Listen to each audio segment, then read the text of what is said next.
Mi madrastra afirmó que mi fallecido padre me había excluido de la herencia, pero mi abogado actuó de inmediato. Mi nombre es Valeria, tengo 32 años y hasta hace 3 semanas pensaba que era la hija desechada de un hombre acaudalado. Hoy, mientras escribo estas líneas en el porche de la casa donde me crié, una vivienda que ahora me pertenece legalmente, todo lo sucedido aún parece irreal. Sin embargo, debo relatar esta historia porque no se trata únicamente de dinero o legado, se trata de justicia, engaño y de cómo, en ocasiones, aquellos en quienes más confiamos son quienes planean nuestra ruina. Estaba sentada en la sala de espera con paredes de nogal del estudio jurídico Méndez y Asociados, con las manos húmedas de sudor a pesar del aire acondicionado funcionando al máximo. El sillón de cuero rechinaba cada vez que me movía y no podía dejar de mirar mi teléfono. 2:47 de la tarde. La lectura del testamento de mi padre, Ricardo, estaba fijada para las 3 de la tarde en punto, y mi madrastra, Sofía, aún no había llegado con sus hijos, Matías y Camila. Papá había fallecido hace 2 semanas. Un infarto, dijeron, súbito, imprevisto. A los 58 años, parecía estar en buena salud, aunque noté que últimamente se veía más agotado, más reservado. Sofía se había apresurado a tomar las riendas de los preparativos del funeral, relegándome a un segundo plano, como si fuera una extraña en el último adiós a mi propio padre. La imponente puerta de roble se abrió con un crujido teatral, y ahí estaban. Sofía ingresó con aire arrogante, luciendo un traje negro de alta costura que probablemente valía más que mi alquiler mensual. Su cabello rubio, impecablemente arreglado, reflejaba la luz de la tarde que se filtraba por las altas ventanas. Detrás de ella, Matías y Camila la seguían como fieles subordinados, ambos vestidos con ropa de luto de diseñador que parecía más adecuada para una pasarela que para la lectura de un testamento. «Oh, Valeria, querida». La voz de Sofía destilaba una simpatía fingida mientras me lanzaba besos al aire cerca de las mejillas. Lamento mucho que hayas tenido que esperar. Estuvimos en la agencia de autos de lujo. Matías necesita un vehículo más confiable para la universidad y, bueno, pensamos que era el momento de ocuparnos de estos asuntos prácticos antes de... Hizo un gesto vago hacia la puerta del despacho del abogado. Matías, de 19 años y con la altanería de alguien a quien nunca le han negado nada, me dedicó una sonrisa desdeñosa. Espero que no te sientas demasiado decepcionada cuando sepas lo que papá realmente pensaba de ti, Valeria, dijo. Su tono era desenfadado, cruel, con esa habilidad especial que solo los jóvenes consentidos dominan. Camila, de 17 años y completamente la sombra de su madre, ya estaba absorta en su teléfono, probablemente calculando cuánto gastaría en su próximo viaje de graduación por Europa. «Mamá, ¿podemos darnos prisa? Tengo una cita en el spa a las 4, y sabes lo imposible que es cambiar el turno con Anastasia». Sentí ese nudo familiar en el estómago, el mismo que había sentido durante los 6 años desde que papá se casó con Sofía. El mismo nudo que surgía en cada cena familiar cuando hablaban de vacaciones lujosas a las que no me invitaban o de decisiones empresariales que, al parecer, no me incumbían, a pesar de que había trabajado en la compañía de papá desde que terminé la universidad. «El abogado los atenderá ahora», anunció una secretaria desde la entrada. Javier parecía el prototipo perfecto de un abogado distinguido, cabello canoso, ojos cordiales tras gafas de montura fina y una presencia que inspiraba respeto. Su despacho era elegante, sin caer en la ostentación, decorado con estanterías llenas de libros jurídicos y diplomas enmarcados de Harvard y Yale. «Por favor, tomen asiento», señaló hacia la mesa de conferencias donde habían dispuesto 5 sillas. Noté que había algunos documentos adicionales apilados junto a sus carpetas legales habituales, y algo en su expresión parecía divertido. No, eso no podía ser correcto. Era una ocasión solemne. Sofía se instaló en la cabecera de la mesa, como si presidiera una junta directiva, mientras Matías y Camila se colocaban a sus lados. Yo tomé la silla más alejada de ellos, sintiéndome como una intrusa en los procedimientos legales de mi propia familia. «Antes de empezar», dijo Javier, ajustándose las gafas, «quiero expresar mis condolencias a todos ustedes. Ricardo no era solo un cliente, sino un amigo durante más de 30 años. Gestioné su primera incorporación empresarial, su divorcio de la madre de Valeria», hizo una pausa, mirándome directamente, «y muchos otros asuntos legales a lo largo de los años». La sonrisa de Sofía era afilada como un bisturí. «Gracias, Javier. Ricardo hablaba de ti con frecuencia. Confiaba plenamente en tu criterio. Por eso acudió a ti cuando decidió hacer algunos ajustes a su planificación patrimonial». Me miró con un triunfo apenas disimulado.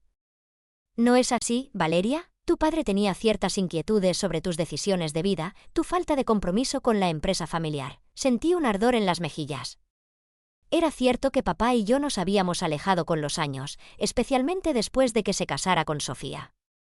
Las cenas familiares se convirtieron en interrogatorios sobre mi desempeño laboral, mi vida personal, mis gastos. Sofía tenía un don para hacer que las preguntas inocentes sonaran como acusaciones y, de alguna manera, papá siempre parecía alinearse con su versión de los hechos. Javier abrió la primera carpeta, pero, en lugar de sumergirse en el lenguaje jurídico, se recostó en su silla. «Esta será, sin duda, una tarde interesante», murmuró casi para sí mismo. La sala quedó en silencio, salvo por el leve zumbido del aire acondicionado y el ruido distante del tráfico en la calle. Podía escuchar los latidos de mi corazón, fuertes e irregulares, mientras me preparaba para lo que estaba segura sería mi exclusión oficial de la herencia. «Bien», dijo Sofía, su voz cortando la tensión como una navaja. «Acabemos con esto. Estoy segura de que Valeria está ansiosa por saber lo que su padre realmente decidió sobre su futuro». La crueldad en su tono ya no se ocultaba tras una fachada de simpatía. Y ahí fue cuando todo comenzó a desmoronarse. Durante el matrimonio de mi padre con Sofía, había aprendido a detectar las señales sutiles de una humillación inminente. La forma en que ladeaba ligeramente la cabeza hacia la derecha antes de lanzar un comentario mordaz, la pausa ensayada que usaba para generar tensión dramática, la manera en que sus hijos se inclinaban hacia adelante, anticipando el espectáculo que estaban a punto de presenciar. Todas esas señales estaban presentes mientras Javier abría el portafolio de cuero que contenía los últimos deseos de mi padre. Antes de proceder con la lectura formal, anunció Sofía, poniéndose de pie como si dirigiera una asamblea corporativa, creo que es justo que Valeria sepa qué esperar. Alisó su falda y me enfrentó directamente, sus ojos azules fríos como el hielo. Tu padre y yo tuvimos largas charlas sobre el futuro de su patrimonio, discusiones difíciles sobre lealtad familiar, contribución y mérito. Matías soltó una risita desde su silla, sin intentar ocultar su regocijo. «Esto va a ser memorable», le susurró a Camila, quien levantó la vista de su teléfono lo suficiente para esbozar una mueca despectiva. «Ricardo estaba profundamente decepcionado contigo, Valeria», continuó Sofía, su voz ganando ímpetu como la de un fiscal presentando su alegato final. «Tu falta de ambición, tu incapacidad para valorar las oportunidades que él te brindó, tu negativa a integrarte adecuadamente en nuestra unidad familiar. Durante 6 años, lo vi debatirse con esa decisión, pero al final, hizo una pausa para maximizar el efecto dramático, saboreando lo que claramente consideraba su momento de triunfo absoluto. Decidió que no mereces ni un centavo de lo que tanto trabajó para construir. Has sido completamente eliminada de la herencia. Todo, la casa, la empresa, las inversiones, la colección de arte, todo irá a quienes realmente lo apoyaron, quienes estuvieron allí para él en sus últimos años». El silencio que siguió fue ensordecedor.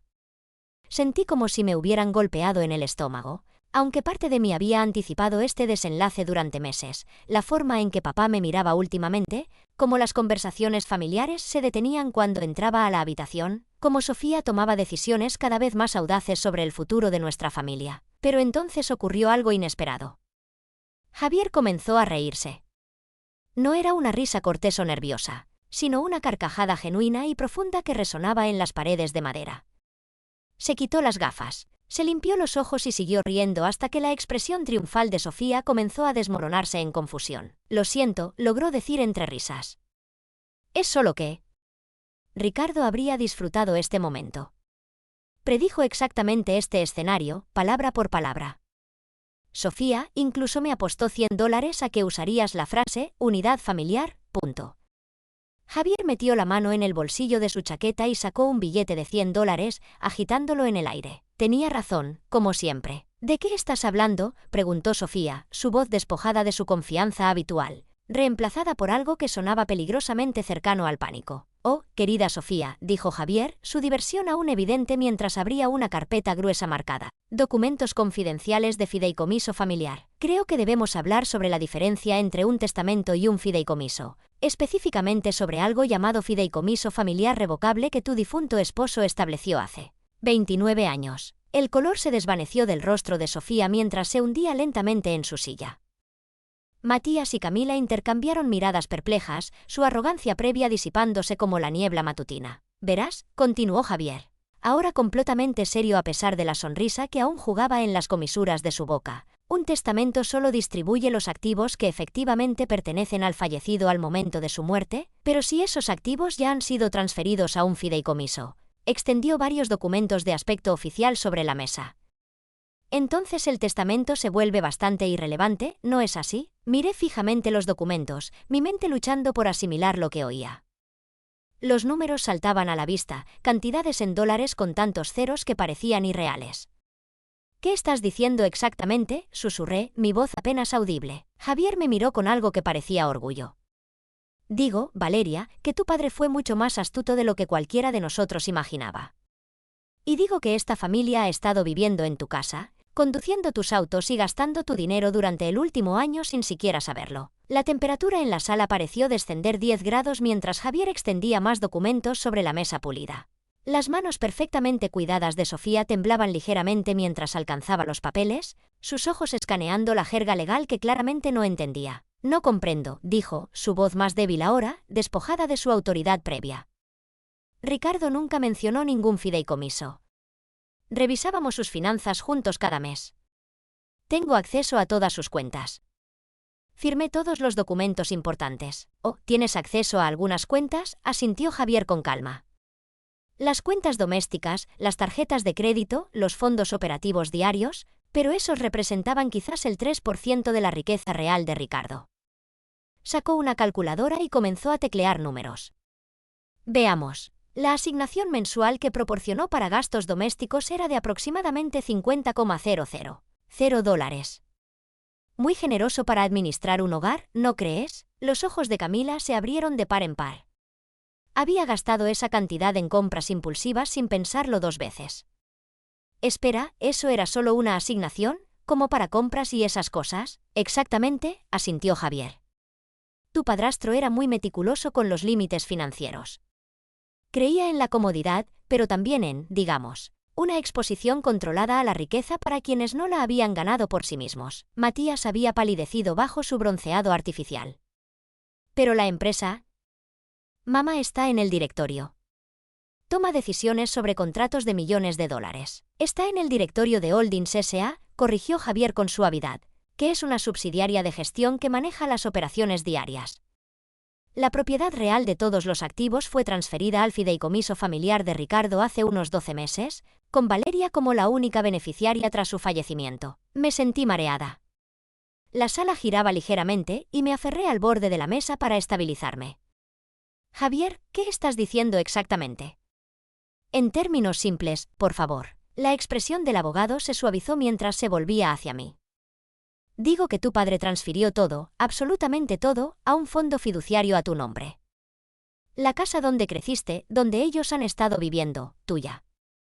La empresa donde trabajas, eres su dueña. La cartera de inversiones, la colección de arte, las propiedades vacacionales en Aspen y Martha's Vineyard. Todo tuyo». Sacó una hoja de resumen con números resaltados en amarillo. «El valor total del fideicomiso, según la evaluación del mes pasado, es de $71,400,000. El silencio que siguió fue tan absoluto que podía escuchar el tecleo de la secretaria en la oficina contigua.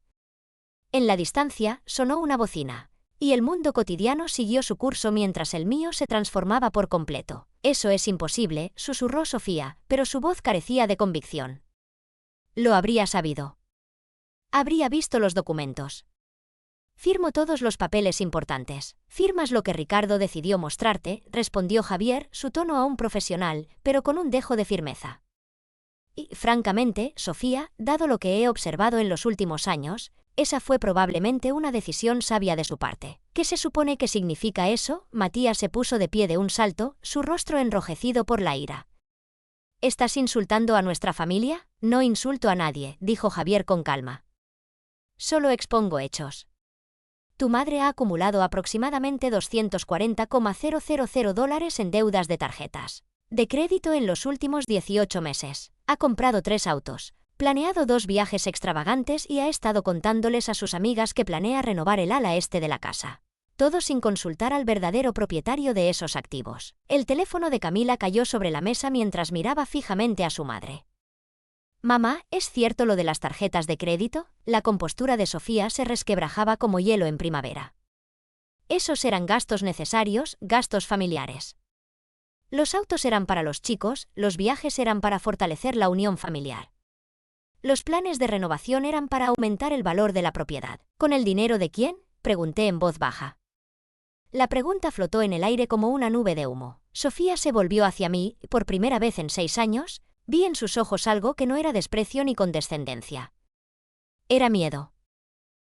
Nosotros, es dinero de la familia, somos familia. No, interrumpió Javier, sacando otra carpeta. Eres la segunda esposa de Ricardo y tus hijos son sus hijastros. El fideicomiso se creó mucho antes de que te conociera, actualizado periódicamente, pero nunca modificado en cuanto al beneficiario principal. Valeria ha sido la heredera designada durante 29 años. Me entregó un documento con la firma de mi padre y una fecha de cuando yo tenía apenas 3 años. Tu padre estableció este fideicomiso tras la muerte de tu madre, para garantizar que su hija biológica estuviera protegida sin importar lo que le ocurriera a él, sin importar con quién se casara, sin importar qué influencias intentaran apartarte de tu legado. Contemplé la firma, reconociendo la caligrafía precisa de mi padre. Incluso entonces, cuando apenas sabía atarme los zapatos, él había estado pensando en mi protección. La idea hizo que mi garganta se apretara con emoción. Pero parecía tan distante últimamente, dije. Casi no hablaba conmigo. En las cenas familiares, solo se quedaba ahí sentado mientras Sofía criticaba todo lo que hacía. Javier sonrió con tristeza. Valeria, tu padre estaba muriendo. Sabía de su condición cardíaca desde hace 8 meses y observaba muy de cerca cómo actuaría su esposa cuando pensara que estaba a punto de heredarlo todo. ¿Quieres decir que la estaba poniendo a prueba?, preguntó Camila, su voz apenas audible. Te estaba protegiendo, respondió Javier, mirándome directamente, y recopilando pruebas sobre el tipo de personas que, lamentablemente, había dejado entrar en su hogar. Sofía se levantó de un salto, su silla raspando contra el suelo de madera. Esto es absurdo. Amaba a Ricardo. Lo cuidé. Fui una esposa dedicada. Estabas planeando internarlo en una residencia, dijo Javier con calma. La sala quedó en un silencio sepulcral. Te escuché hablando por teléfono con la residencia El Ocaso, Sofía. Ricardo también te escuchó. Estabas preguntando por las tarifas para residentes con demencia en etapa temprana, discutiendo cómo hacer que alguien fuera declarado incompetente por su propia seguridad. Matías y Camila se volvieron hacia su madre, el horror reflejado en sus rostros. No estaba desarrollando demencia, dije, la verdad golpeándome como agua fría. No la tenía, confirmó Javier. Estaba completamente lúcido hasta el final, lo bastante lúcido para contratar a un detective privado hace 6 meses, para grabar varias conversaciones, para asegurar que su verdadera hija estuviera protegida de quienes lo veían solo como una fuente de ingresos. Sofía se desplomó en su silla, toda apariencia de dignidad abandonada. No entiendo cómo pasó esto, como no lo supe, porque nunca te interesó aprender sobre el negocio, sobre las finanzas reales, sobre nada que le importara a Ricardo más allá de gastar su dinero, dijo Javier, su paciencia claramente agotándose. ¿Sabías que era rico y eso te bastaba? Nunca preguntaste cómo estaba estructurada su fortuna. Nunca mostraste interés en sus asuntos legales. Nunca te esforzaste por entender que casarte con un hombre rico no te hace automáticamente rica. Sacó un documento final. Lo que nos lleva al testamento verdadero, el que rige los pocos activos que no estaban ya en el fideicomiso. Mi corazón latía tan fuerte que estaba segura de que todos podían oírlo. ¿Qué pocos activos? Javier se aclaró la garganta y comenzó a leer con su voz formal de abogado. A mi querida esposa, Sofía, que me ha mostrado exactamente quién es, le dejo la suma de $1, pues ya ha tomado mucho más de lo que merece. A mi hijastro, Matías, le dejo la suma de $1, con la esperanza de que aprenda el valor de forjarse su propio camino en el mundo. A mi hijastra, Camila, le dejo la suma de $1 y la recomendación de que busque una profesión que no dependa de la generosidad ajena. El silencio se prolongó hasta volverse insoportable. Camila comenzó a sollozar, no con las lágrimas delicadas de una hijastra afligida, sino con los gemidos desgarradores de alguien cuyo futuro se había desvanecido. A mi hija, Valeria, le dejo mi amor, mi orgullo y mi confianza en que usará su herencia con sabiduría y bondad. Ella ya ha recibido todo lo demás a través del fideicomiso, como siempre fue mi intención. Javier dejó el testamento y miró alrededor de la mesa. Hay más, pero creo que deberíamos abordar las cuestiones prácticas primero. Me entregó un sobre grueso sellado con cera roja. Tu padre me pidió que te diera esto tras la lectura del testamento. Dijo que explicaría todo lo que necesitas saber sobre su último año. Luego sacó 3 sobres más pequeños de su maletín. «Y estos son para ti, Sofía, Matías y Camila». Sofía abrió el suyo con manos temblorosas. Su rostro palideció mientras leía, luego se tornó verdoso, y después blanco otra vez. «¿Qué dice, mamá?», preguntó Matías, su voz apenas un murmullo. «Es un aviso de desalojo. Tenemos 30 días para abandonar las propiedades». Javier asintió con pragmatismo.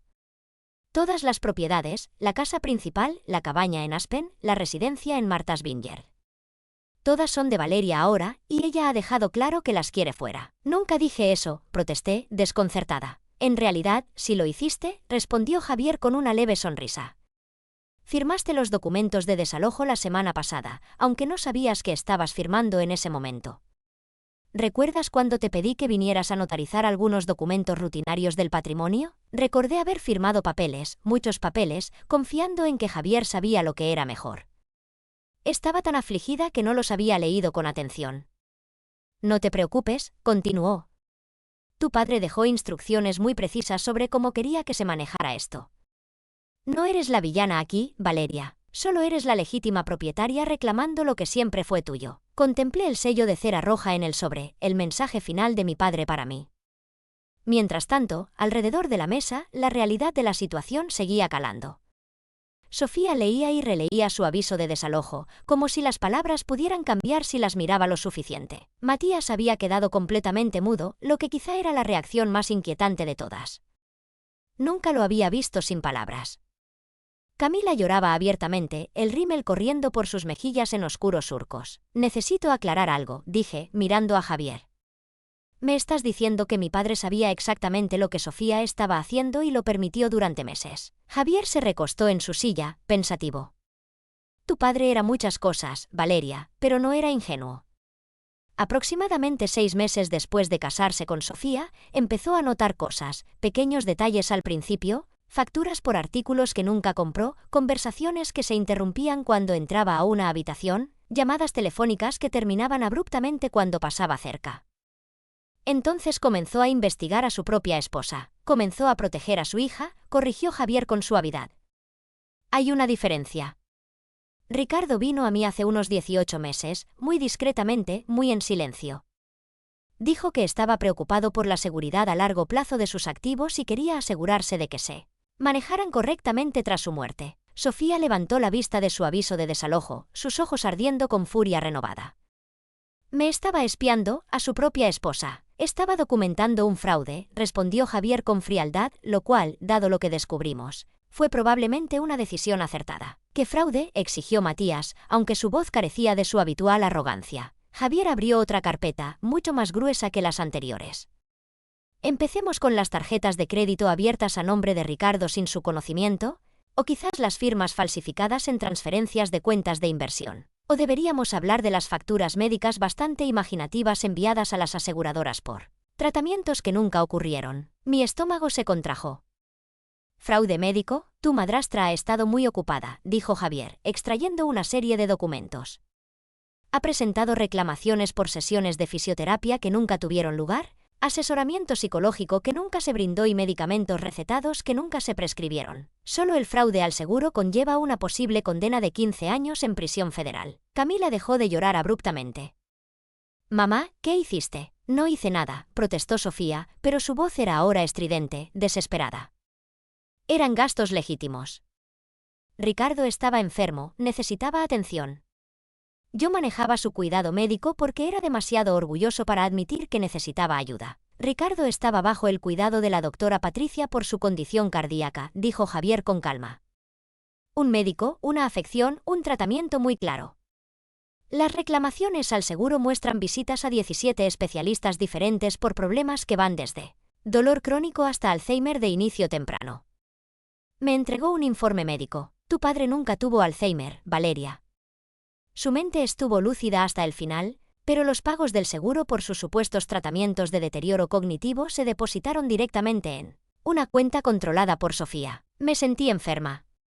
Todas esas veces que me preocupé porque papá parecía distante o confundido, todos esos momentos en que pensé que estaba perdiendo el contacto con la realidad, había sido una farsa. Había fingido estar más enfermo de lo que estaba mientras reunía pruebas contra su esposa. Hay más, continuó Javier, aparentemente inmune a la devastación emocional que estaba causando. El detective privado que Ricardo contrató documentó patrones muy interesantes en el comportamiento de Sofía, patrones que se remontan a antes de su matrimonio con tu padre. Sacó un informe voluminoso encuadernado en cubiertas azules. ¿Sabías, Sofía, que la muerte de tu primer esposo aún es considerada sospechosa por el Departamento de Policía de la capital? La temperatura en la sala pareció desplomarse. Matías y Camila miraron a su madre con expresiones de creciente horror. Eso es ridículo, susurró Sofía, pero volvió a palidecer. Jaime murió de causas naturales, un infarto, igual que Ricardo. Jaime, sin relación con tu familia actual, murió de un infarto a los 45 años, en perfecta salud, 2 días después de cambiar su póliza de seguro de vida para hacerte la beneficiaria principal, leyó Javier del informe. La autopsia encontró rastros de digoxina en su sistema, un medicamento cardíaco que nunca le fue recetado. «¿Estás inventando esto?», dijo Matías, pero su voz se quebró al hablar. «La policía de la capital nunca tuvo pruebas suficientes para presentar cargos», continuó Javier, «pero tampoco cerraron el caso». Y cuando el detective privado de Ricardo los contactó sobre las similitudes entre las dos muertes, se encogió de hombros. Digamos que están muy interesados en reabrir la investigación. Camila volvió a llorar, pero estas ya no eran lágrimas de decepción, eran lágrimas de puro terror. «Mamá, dime que esto no es cierto. Dime que no pudiste haber». Sofía se levantó de golpe, derramando su vaso de agua.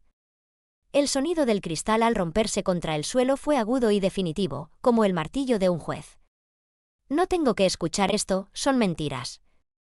Todas mentiras maliciosas de un hombre que claramente estaba perdiendo la cabeza». «Siéntate», ordenó Javier, y algo en su tono hizo que Sofía obedeciera al instante. «No hemos terminado». Sacó una pequeña grabadora digital, del tipo usado para dictados.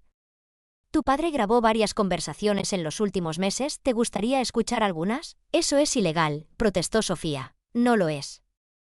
Colorado es un estado de consentimiento de una sola parte para grabaciones».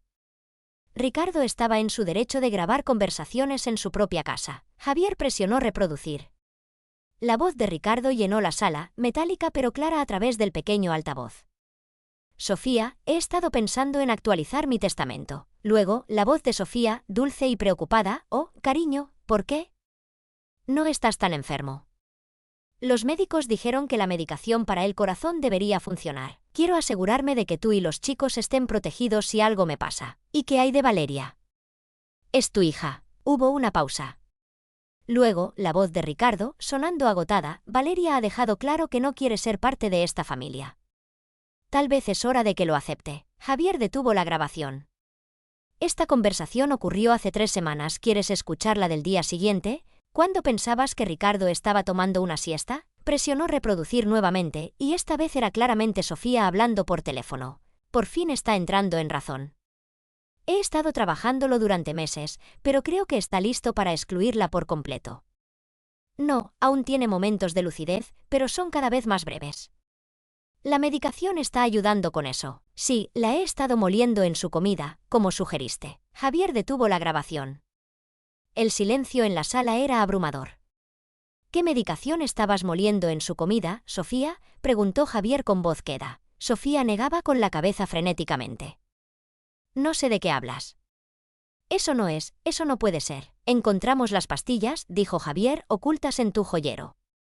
Haloperidol. Un antipsicótico que, cuando se administra a alguien que no lo necesita, puede causar confusión, problemas de memoria y desorientación. Muy útil si quieres que alguien parezca mentalmente incompetente». Matías miraba a su madre como si nunca la hubiera visto antes. «Mamá, ¿qué hiciste?» «Estaba tratando de ayudarlo», gritó Sofía, toda pretensión de compostura finalmente destrozada. Se estaba volviendo paranoico, agitado. Empezaba a sospechar cosas que no eran ciertas, acusándome de cosas que nunca hice. La medicación era para mantenerlo tranquilo. «Lo estabas drogando para volverlo dócil», dijo Javier. «Y cuando eso no funcionaba lo bastante rápido, comenzaste a planear que lo declararan incompetente para tomar el control de sus activos». Sacó otro documento. «Aquí está tu solicitud a la residencia El Ocaso, fechada hace 3 semanas. Planeabas internar a Ricardo tan pronto como pudieras conseguir que un médico firmara un supuesto diagnóstico de demencia. Me sentí como si me estuviera ahogando en un mar de información, cada revelación más devastadora que la anterior. ¿Cómo sabía todo esto? ¿Cómo se mantuvo un paso adelante de ella? Javier sonrió con tristeza. Tu padre era brillante, Valeria, y te amaba más de lo que imaginabas. Cada conversación extraña, cada momento en que parecía confundido o distante, era una actuación para Sofía mientras documentaba en secreto todo lo que ella hacía. Me entregó otro sobre. Hay registros bancarios que muestran las cantidades exactas robadas, grabaciones de llamadas con aseguradoras, videovigilancia de la casa y un análisis financiero detallado que abarca 3 años. Tu padre construyó un caso que haría estremecer de alegría a un fiscal federal. ¿Por qué no se divorció de ella?, pregunté. ¿Por qué pasar por todo esto? Porque quería protegerte por completo, respondió Javier. Un divorcio habría dado a Sofía derecho a la mitad de sus activos según la ley de Colorado. De esta manera, con todo en el fideicomiso, ella no recibe nada y, más importante, nunca podrá reclamar nada legalmente contra tu herencia. Miró a los rostros devastados de mi familia política alrededor de la mesa. La única pregunta ahora es, ¿qué desea hacer Valeria con toda esta evidencia? El peso de esa pregunta, ¿qué quería hacer con toda esta evidencia?, se asentó sobre mí como una carga pesada. Observé los rostros en la mesa, Sofía, acorralada y desesperada, Matías, atónito hasta el silencio, Camila, llorando en silencio, y Javier, esperando pacientemente mi decisión. Antes de que decidas nada, dijo Javier con suavidad, hay un documento más que tu padre quería que vieras. Sacó un sobre con mi nombre escrito en la caligrafía familiar de papá. El papel era más grueso que los otros, de la papelería fina que usaba para correspondencia importante. Esta es la carta final de Ricardo para ti. La escribió 2 semanas antes de morir y me pidió que te la entregara después de que hubieras oído todo lo demás. Con dedos temblorosos, rompí el sello y desdoblé la carta. La voz de mi padre parecía hablarme directamente a través de su caligrafía cursiva precisa. Mi querida Valeria, si lees esto, entonces Javier ha cumplido con su deber y ahora conoces la verdad sobre lo que ha estado ocurriendo en nuestra familia. Lamento que hayas tenido que descubrirlo de esta manera, pero necesitaba que lo escucharas de alguien en quien confías, alguien que pudiera exponer los hechos con claridad y ayudarte a tomar decisiones informadas sobre tu futuro. Quiero que sepas que cada palabra fría, cada mirada distante, cada momento en que parecía elegirlos a ellos por encima de ti fue la actuación más difícil de mi vida. Verte herida, verte preguntarte si aún te amaba, casi me destrozó el corazón una docena de veces, pero debía hacer que Sofía creyera que estaba ganando. Tenía que dejar que revelara su verdadera naturaleza por completo. Eres mi hija, mi mayor logro, mi legado más preciado. No por lo que heredarás, sino por quién eres. Eres amable sin ser débil, fuerte sin ser cruel. Tienes el corazón bondadoso de tu madre, y espero, mi determinación para hacer lo correcto. Incluso cuando es difícil a estas alturas, sabes de los crímenes de Sofía, del fraude, la manipulación y cosas peores. Las pruebas son abrumadoras, y si decides proceder con cargos penales, ella casi seguramente irá a prisión por mucho tiempo. Sus hijos, que creo son más ingenuos que malvados, enfrentarán sus propias consecuencias, pero la decisión es tuya, Valeria. Podrías destruirlos a todos con lo que hemos descubierto y nadie te culparía. Intentaron robar tu patrimonio, me drogaron, planearon hacerme declarar incompetente. Merecen cualquier justicia que elijas buscar, sin embargo, espero que consideres otro camino. No porque ellos merezcan clemencia, sino porque tú mereces paz. La venganza puede sentirse gratificante en el momento, pero rara vez trae el cierre que esperamos. En cambio, a menudo nos ata a las mismas personas de las que intentamos liberarnos. He estructurado todo para que tengas control total. Nunca podrán tocar tu herencia, nunca podrán hacer reclamos legales contra ti, nunca podrán dañarte financieramente. Estás absolutamente protegida. Si eliges justicia o clemencia, depende enteramente de ti, sea cual sea tu decisión. Quiero que sepas que estoy orgulloso de ti y te amo más de lo que las palabras pueden expresar. Tu padre devoto, Ricardo. Doblé la carta con cuidado, mis ojos ardiendo con lágrimas que había contenido durante semanas. Alrededor de la mesa, todos me observaban, esperando ver qué clase de persona era realmente cuando se me otorgaba un poder absoluto sobre aquellos que me habían herido. Necesito aire, dije en voz baja, levantándome de la mesa. Javier asintió. Tómate todo el tiempo que necesites. Estaré aquí cuando estés lista para hablar de los próximos pasos. Salí del despacho y caminé hacia la calle bulliciosa, dejando que los sonidos de la vida cotidiana me envolvieran. Personas corriendo a reuniones, parejas almorzando, adolescentes riendo al pasar. Todos viviendo sus vidas sin saber que, dentro de ese edificio, una familia se desmoronaba y una hija decidía su destino. 20 minutos después, regresé a la sala de conferencias. Sofía, Matías y Camila seguían sentados en sus sillas, luciendo como acusados aguardando un veredicto. Javier revisaba algunos papeles, dándoles espacio para procesar todo lo que habían aprendido. He tomado mi decisión, anuncié, volviendo a mi asiento. Sofía me miró con algo que podría haber sido esperanza mezclada con terror. Valeria, por favor, sé cómo luce esto, pero... La interrumpí con firmeza. Ya no puedes justificarte.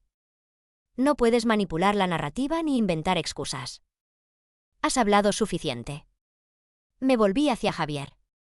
Quiero que todas las pruebas penales sean entregadas a las autoridades. Todo. El fraude al seguro, el robo de medicamentos recetados, la falsificación, todo. Camila dejó escapar un pequeño gemido. Valeria, piensa en lo que esto nos hará. Estoy pensando, respondí. Pienso en lo que ustedes intentaron hacerle.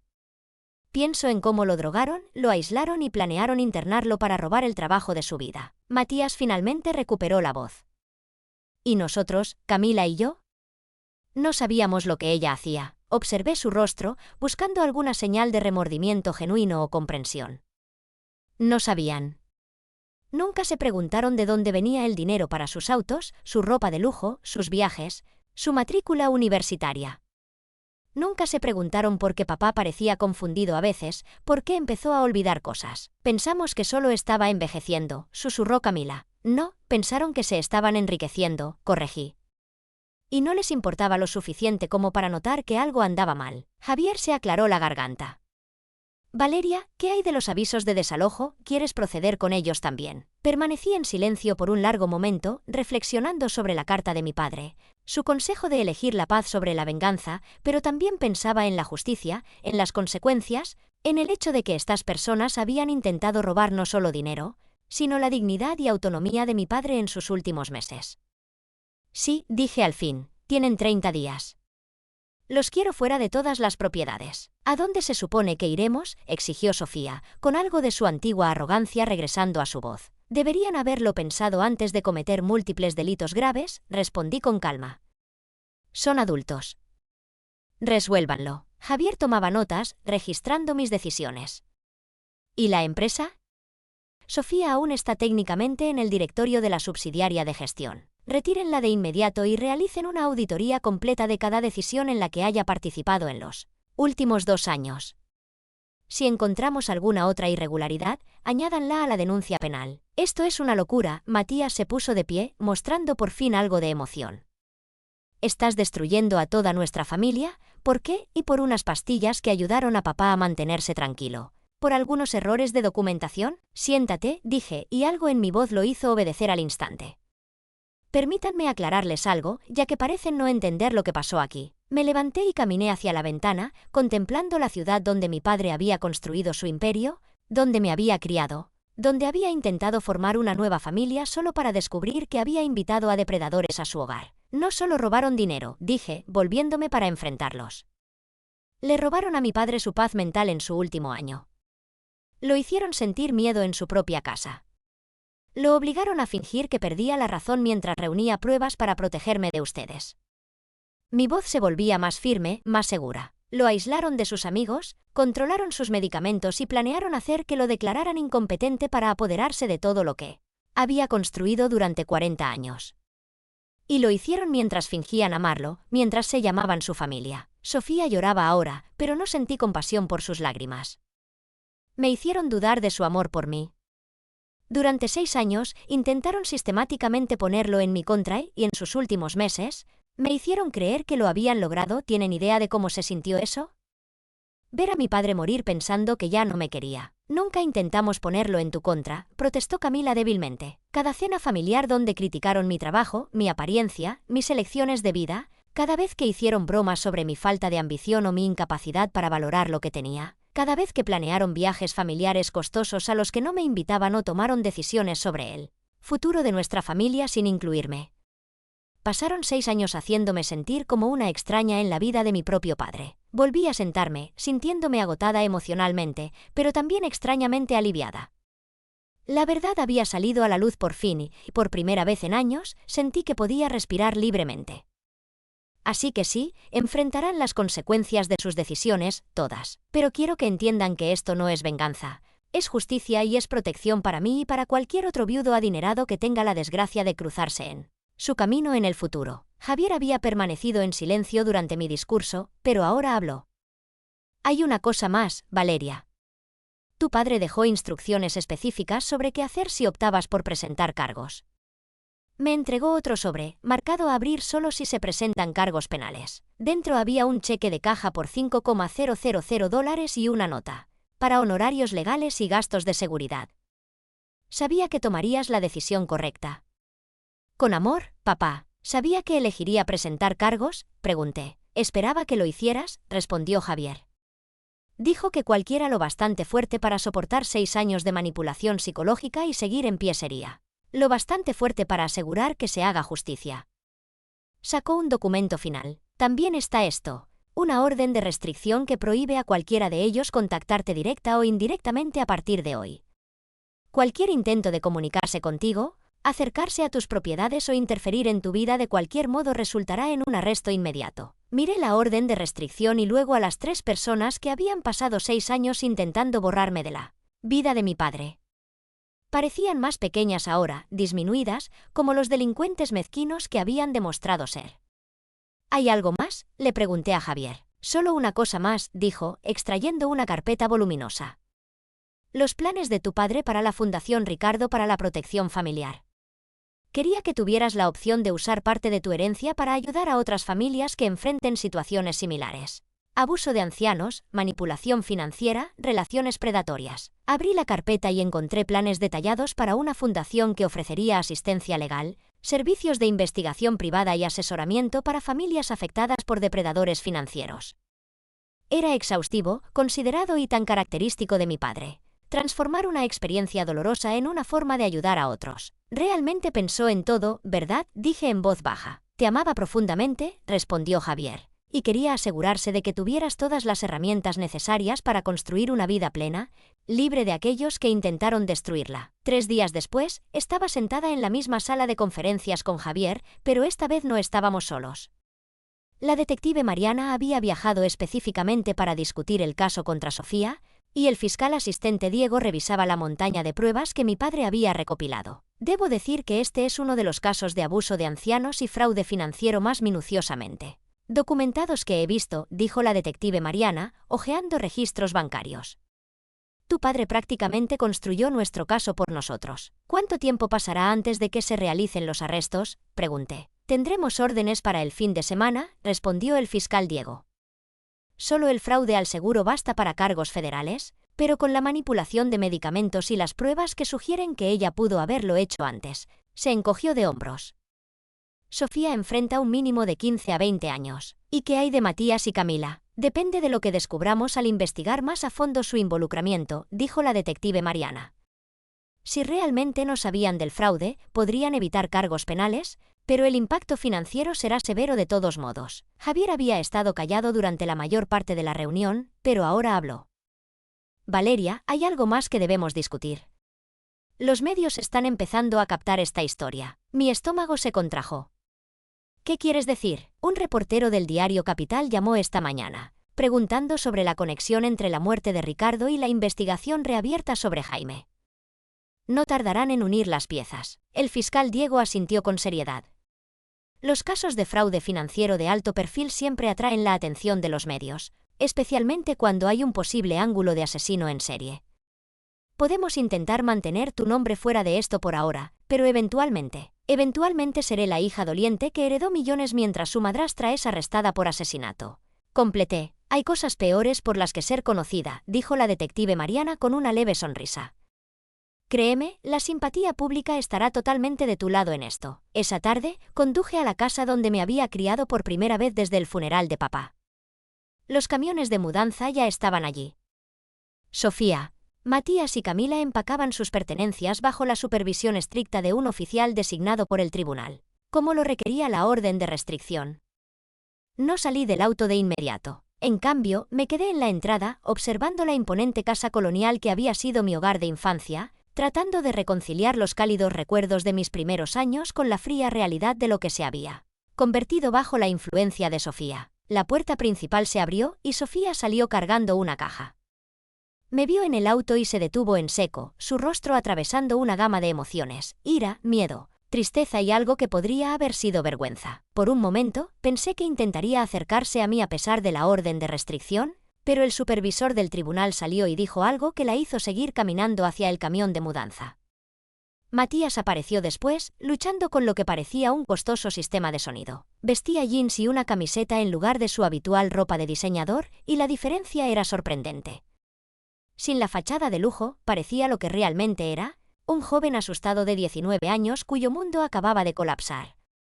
Camila fue la última en salir, cargando solo una maleta pequeña. Miró la casa, los jardines, la entrada circular con su fuente, como si intentara grabarlo todo en su memoria. Cuando vio mi auto, no parecía enojada ni desafiante como su madre y hermano, solo parecía perdida. Finalmente, salí del auto y caminé hacia la casa. La supervisora del tribunal, una mujer directa de unos 50 años, se acercó a mí. Señorita Valeria, soy Janet, del condado.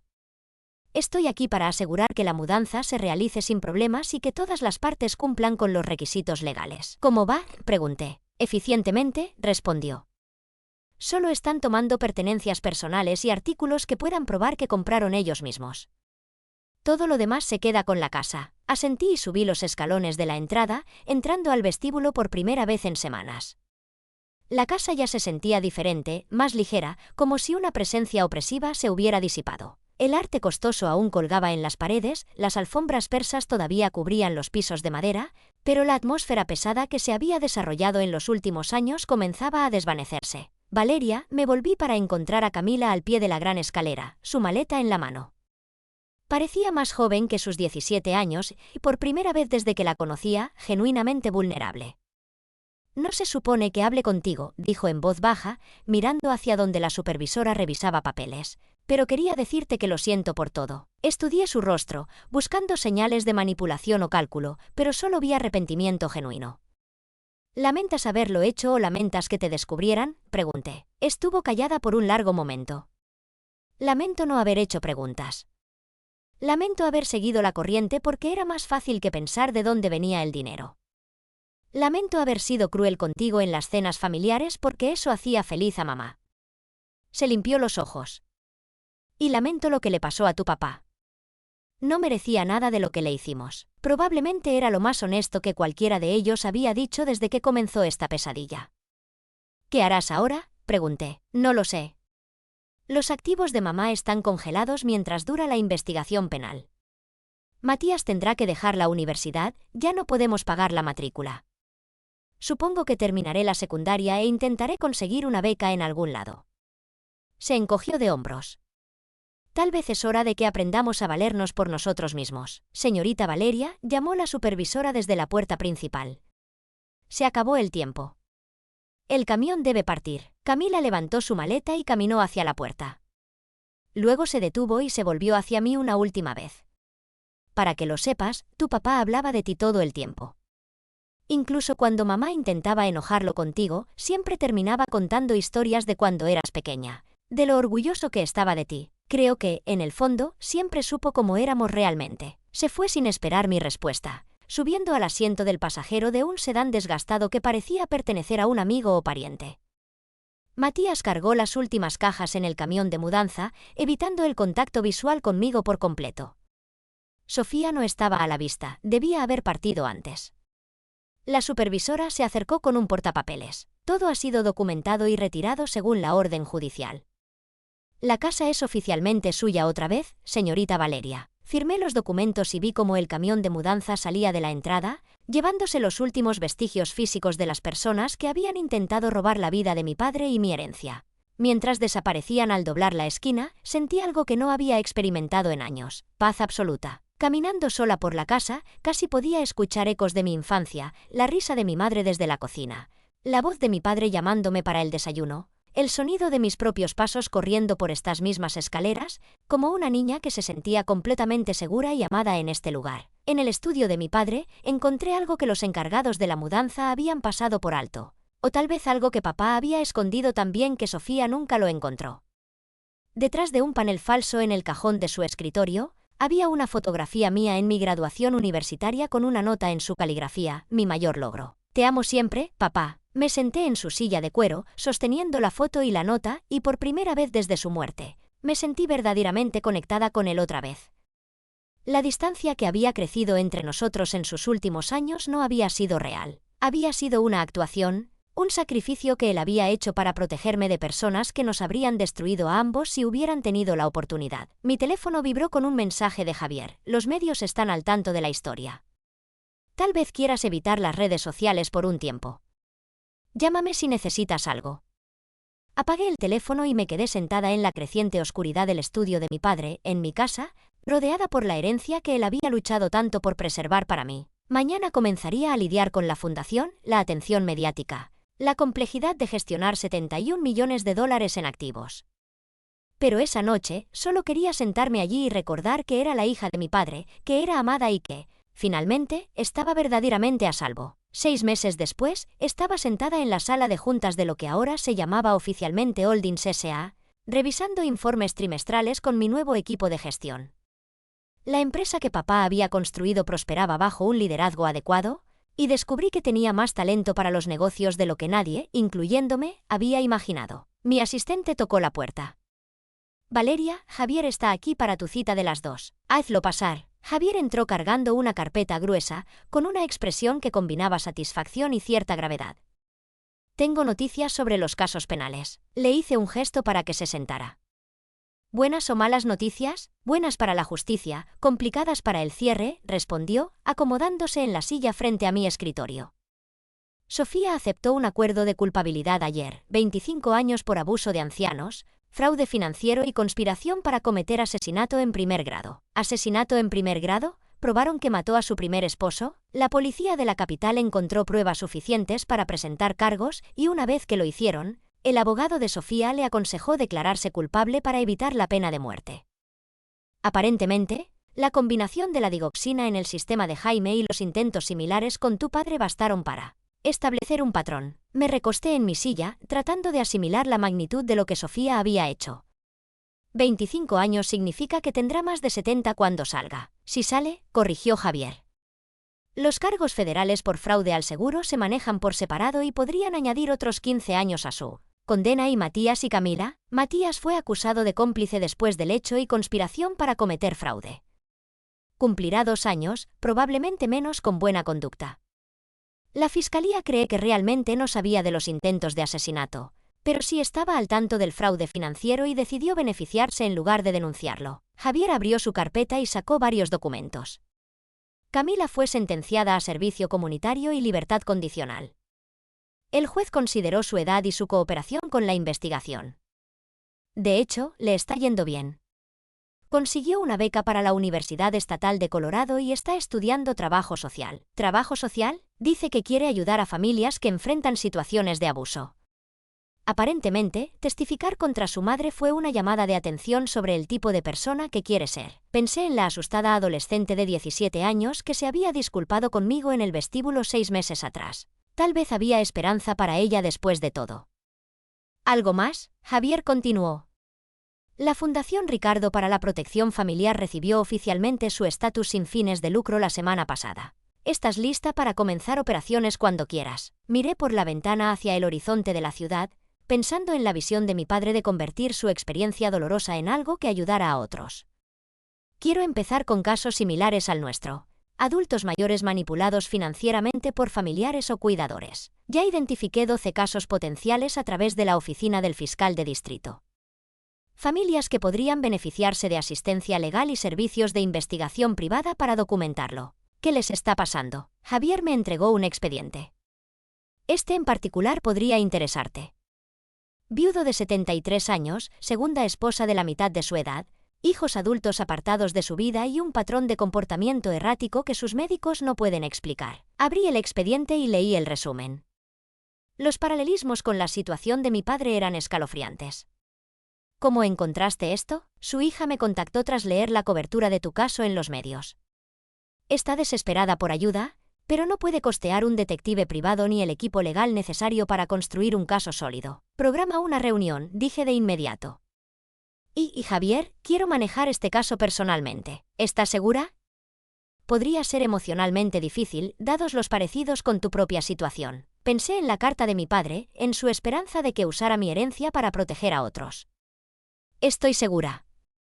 Esto es exactamente por lo que papá quería que iniciara la fundación. 3 semanas después, me senté frente a Margarita, una enfermera de 45 años cuyo padre de 73 se había casado con una mujer de 38, 8 meses después de la muerte de su esposa. La historia que Margarita contó era como escuchar mi propia experiencia con diferentes nombres y rostros. Lo ha aislado de todos sus amigos, explicó Margarita, con lágrimas en los ojos.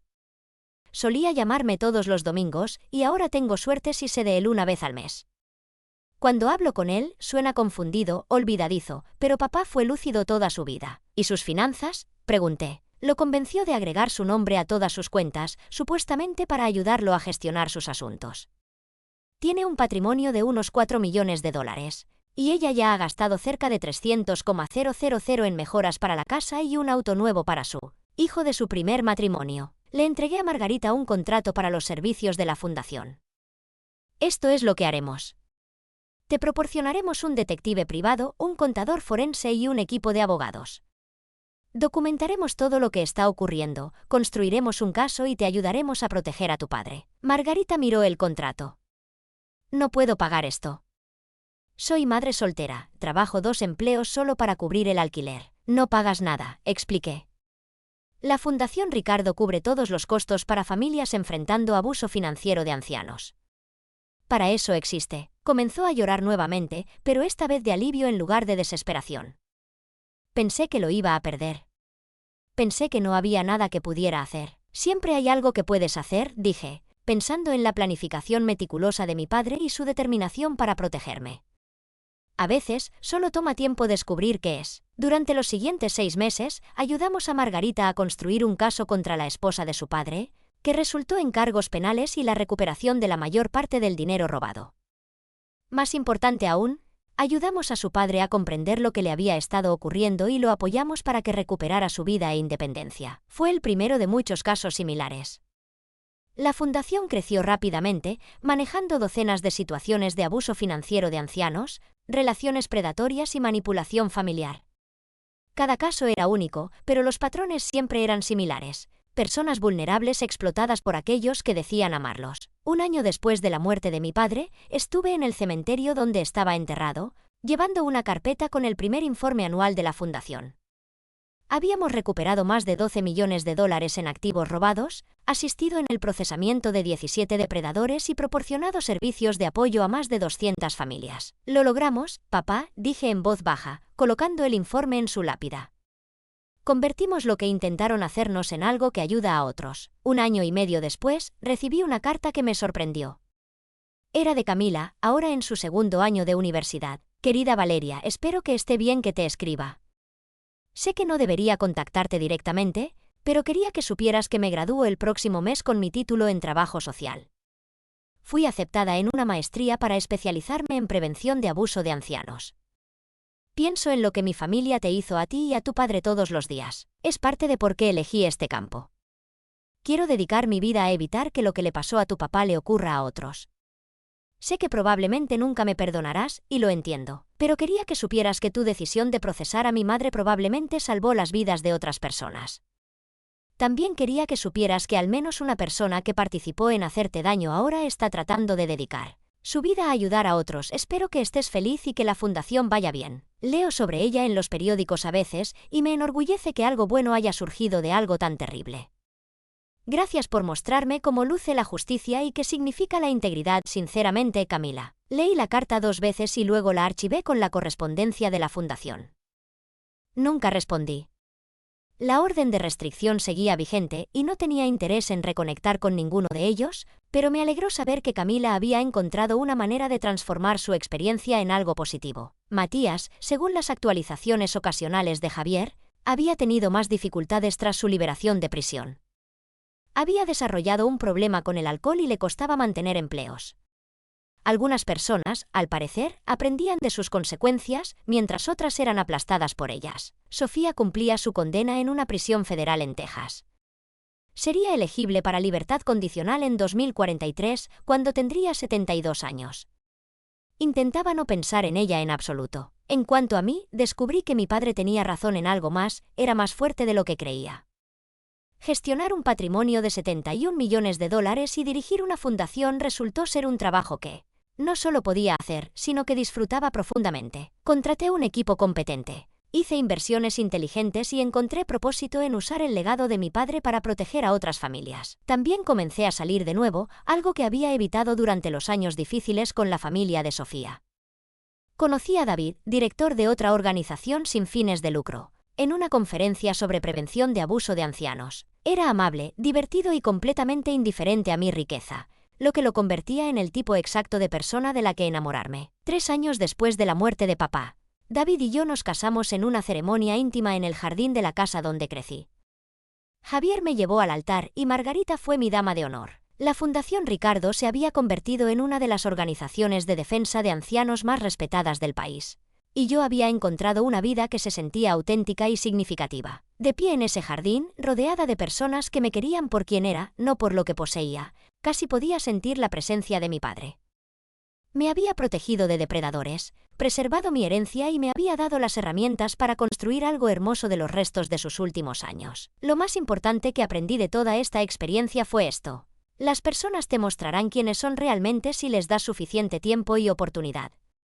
La clave es creerles cuando lo hacen y tener el coraje de actuar según ese conocimiento.